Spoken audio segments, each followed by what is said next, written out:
Praise the Lord friends. இன்றைய தினத்திற்கான நீதிமொழியாரின் நீதி வசனம், அது நீதிமொழிகள் 1வது அதிகாரம் 26வது வசனம்.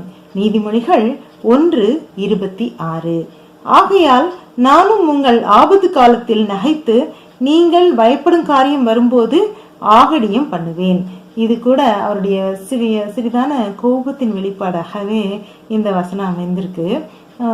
இதுல என்ன சொல்றாரு, நேரடியா என்ன சொல்றாரு அப்படின்னா, நீங்க என்னுடைய நீதிமொழிகளை ஒழுங்காக படிக்காமல் அதை உங்களுடைய வாழ்க்கையில் நெறிமுறைகளை கற்று தேர்ந்து அவைகளை உங்களுடைய வாழ்க்கையில் நீங்கள் செயல்படுத்தாவிட்டால் உங்களுக்கு ஆபத்து காலம் வரும்.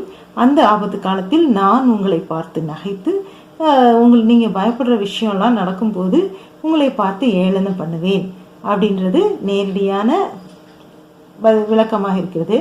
ஆனால் இதில் மறைந்துள்ள ஒரு விளக்கம் என்ன அப்படின்னா, நீங்க என்னுடைய இந்த நீதிமொழிகளை கர்த்தரால் அருளப்பட்ட ஞானத்தினால் எனக்கு கிடைத்த, சாலமோன் ஞானிக்கு கிடைத்த நீதிமொழிகளை நீங்கள் ஒழுங்காக கற்று தேர்ந்து அதை வாழ்க்கையில் அப்ளை செஞ்சீங்க, வாழ்க்கையில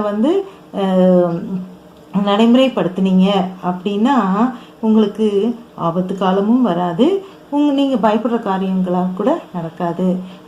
அதனால யாரும் உங்களை பார்த்து ஏளனம் செய்யவோ நீங்கள் வெட்கப்பட்டு போவதோ நடக்காது அப்படின்றத தான் சாலமோன் ஞானி இன்றைய தினத்திற்கு கருத்து வசனமாக குறிப்பிட்டுள்ளார்.